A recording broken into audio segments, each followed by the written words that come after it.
Welcome to Araku public voice. ఈరోజు వార్త.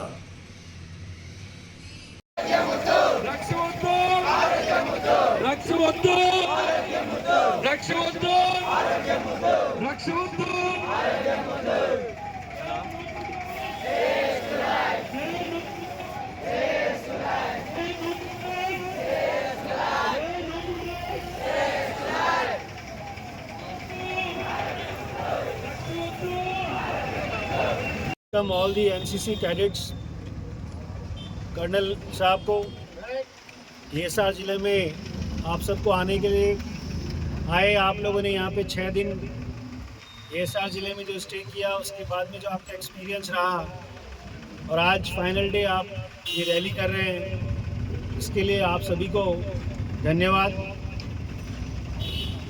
Media బంధువులు ఈ విషయంలో ఎక్కువగా మీరు రాయొచ్చు, ఎందుకంటే ఈ ఎన్సీసీ క్యాడెట్స్ మన పూర్తి భారత రాష్ట్రం నుండి అన్ని డిస్ట్రిక్ట్స్ నుండి అన్ని స్టేట్స్ నుండి వచ్చిన వాళ్ళు, అన్ని స్టేట్స్ నుండి ఇక్కడికి వచ్చి వాళ్ళు ఎక్స్పీరియన్స్ మన ఏఎస్ఆర్ జిల్లాలో గిరిజన ప్రాంతం, కొండ ప్రాంతం ఎలాగా ఉంటున్నాయి దీన్ని చూసి వాళ్ళు బయటికి చెప్పిన వాళ్ళు. మీరు అందరూ ఏఎస్ఆర్ జిల్లా వాళ్ళని మంచి ఎక్స్పీరియన్స్ చూపించారు. దీనికోసం కూడా మీ అందరికీ ధన్యవాదం. మీ అందరూ ఇప్పుడు ఈ ఎన్సీసీ క్యాడెట్స్ని మన ఏఎస్ఆర్ జిల్లా, అదేవిధంగా ఆంధ్రప్రదేశ్కి ఒక అంబాసిడర్ లాగా బయటికి మీరు మళ్ళా భారత రాష్ట్రంకి మిగతా స్టేట్స్లో పంపిస్తారు. కాబట్టి ఈ మెసేజ్ మనకి ఈరోజు ర్యాలీలో మనకి డ్రగ్స్ విషయంలో మన అవేర్నెస్ క్యాంపెయిన్ ఇంత రోజు నుండి మనకి కొండ ప్రాంతంలో సుమారు 14 మంత్స్ నుండి మనకి ఎక్స్టెన్సివ్గా ఈ ప్రాంతంలో గాంజాయి కల్టివేషన్, అదేవిధంగా పెడలింగ్కి విపరీతంగా మన చేసిన ఎఫర్ట్స్ ఇప్పుడు ఎన్సీసీ క్యాడెట్స్ కూడా బయట ప్రాంతంలో చెప్తున్నాయి.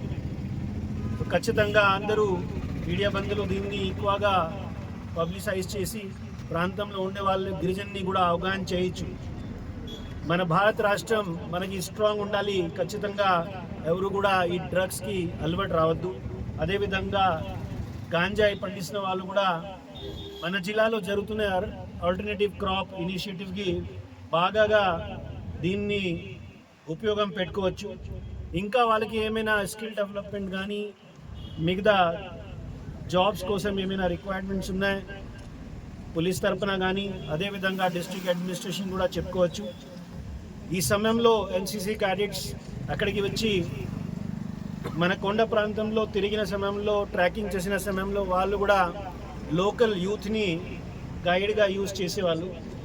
కాబట్టి కొన్ని రోజులు మన ప్రాంతంలో ఉండేవాళ్ళు గిరిజన్ కూడా ఒక మంచి గైడ్గా రెడీ అయిపోతున్నాయి. సో ఈ ఎక్స్పీరియన్స్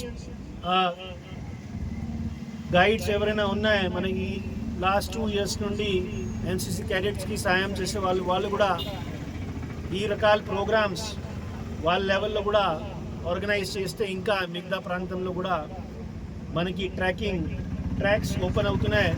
సో మనకి ఈ ప్రాంతంలో ఎకనామిక్ యాక్టివిటీ పెరిగిపోతున్నాయి. సో ఇవన్నీ విషయంలో మీడియా బంధువులకు రిక్వెస్ట్ ఉన్నాయి, ఖచ్చితంగా ఎక్కువగా రాయొచ్చు. ధన్యవాదాలు.